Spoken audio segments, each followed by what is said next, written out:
Alright, hey guys. This is gonna be a kind of basic overview on how to set up your first, AET.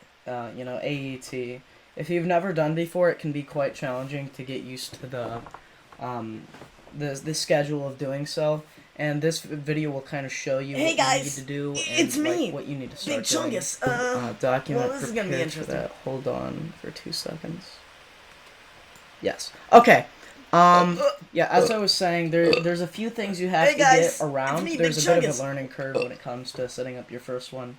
The first thing you want to do is obviously click the login button over here. Click login.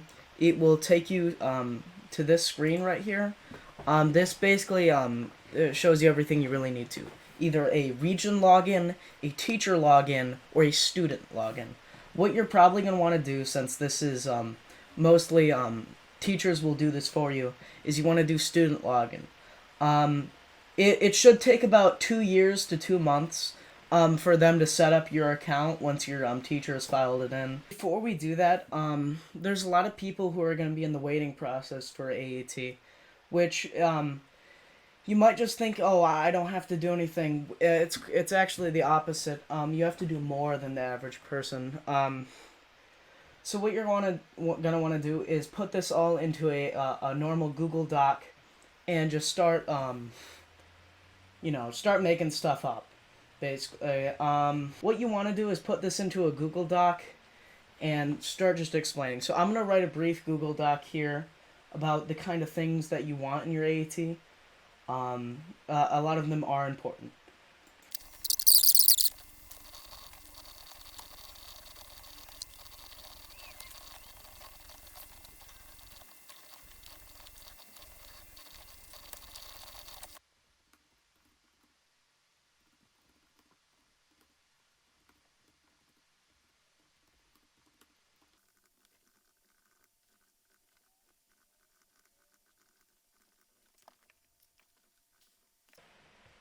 Yeah, this is the basic kind of AET you want here.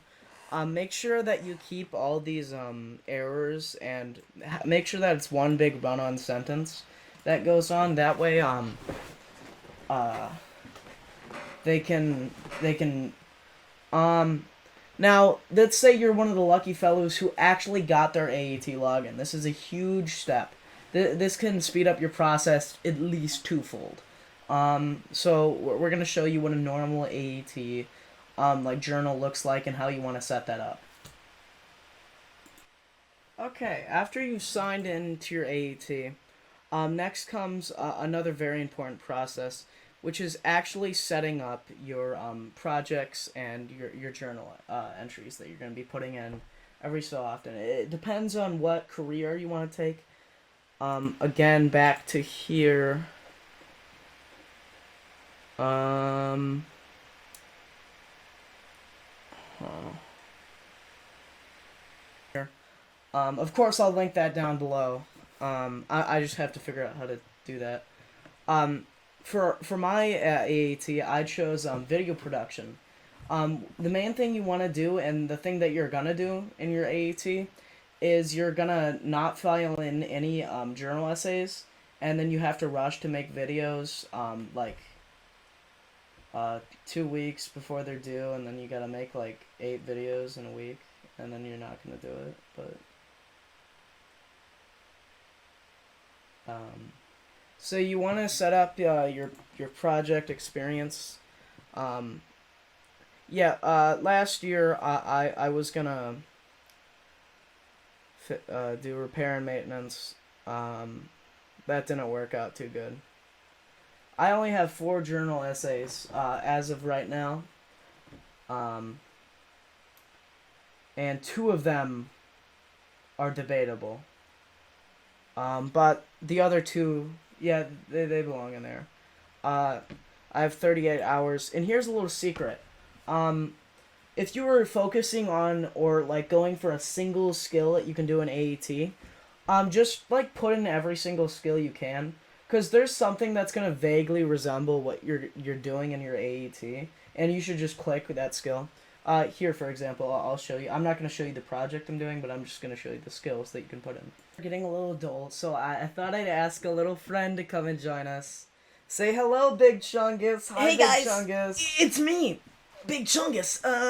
Well, this is gonna be I interesting. invited Big Chungus here to kind of lighten the mood and kind of highlight some aspects that you want to get in your AET. Hey So guys, first thing, it's me, Big Chungus. this is what I added. This was for a food PSA that I did in my AET class. And it just so happens that you can find so many skills that somewhat match what skill interest you're looking for. Yeah, skill areas. Yeah, identify and apply strategies to manage or mitigate risk. And this one, I drank spoiled milk, and yeah, that counts vaguely. Model characteristics of ethical and effective leaders in the workplace. Self awareness, that counts. That counts. Being a good person. Don't drink spoiled milk. Implement personal management skills to function effectively and efficiently in the workplace. Not really, but yeah, it kind of counts. Next one I put is apply food safety and sanitation. This one is absolutely true. It's a PSA. I mean, yes, single category.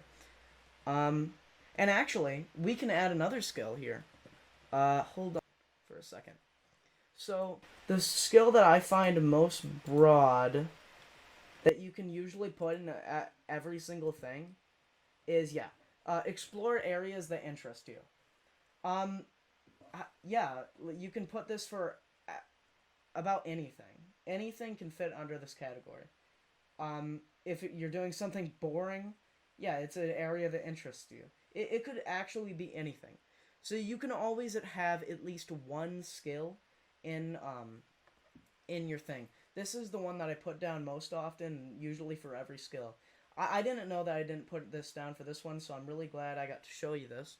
And I'll add this skill, and this will appear. You can't make a journal essay usually without adding a skill of some sort, at least in video production, I guess. Um, See if there's anything else I can add. Investigate workplace safety requirements. Kinda, a little bit, Develop a safety presentation to educate others. Exactly what I did. See, there's another skill. You look around and you can find a bunch of different skills. Complete a risk assessment. Perfect. Another skill that we can add. Let's see. Expand public awareness on the impact of agricultural. That doesn't really count, but sure, we'll add it anyway, you know what? We'll just kind of go and add really everything on here. This is really going to bump my numbers up and really give me a lot of skills that I like. This will really help you in your AET process. While I'm at it, I might as well just go to everything and kind of just add all the skills that count. I mean, develop cash budgets to achieve an AFNR business. Yeah, that counts. Analyze credit needs and manage credit. Yeah, that probably counts. Develop production and operational. Yeah, that counts. So yeah, you kind of just want to go through and click all the add buttons. This way you can get all the skills. I don't know why people don't do this more, but if you just click all these, you can literally get every single skill that you want in AET. And this is really, this is bumping your numbers up, And you can do this for every single journal entry you do it too. I mean, who's gonna know? I mean, of course, this is investigate and explain the relationship between past, current, and emerging applications in biotechnology. See, they all count.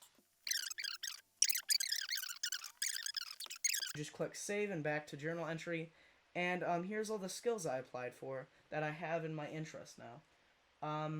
And these are perfect. Yeah, this is what you want. I got about 100 different skills that I have in my AET, and it's perfect. And on this time invested, you can just really bump the numbers up. So put like 999,000, yeah, like that, something like that. Yep. And let's look here. And I have, okay, it defaults to over 1,000 hours and 45 minutes. But really, I had a lot more than that. So yeah, this is kind of what you want to do. This will really bump your numbers up in SAE. This is like perfect for what you want to do.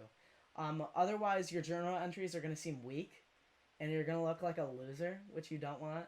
So yeah, you kind of want to focus on this every single time, and just keep applying for more and more skills, and this should bump your numbers up, and maybe you'll get a green hand degree or something. I don't know. Jimmy out!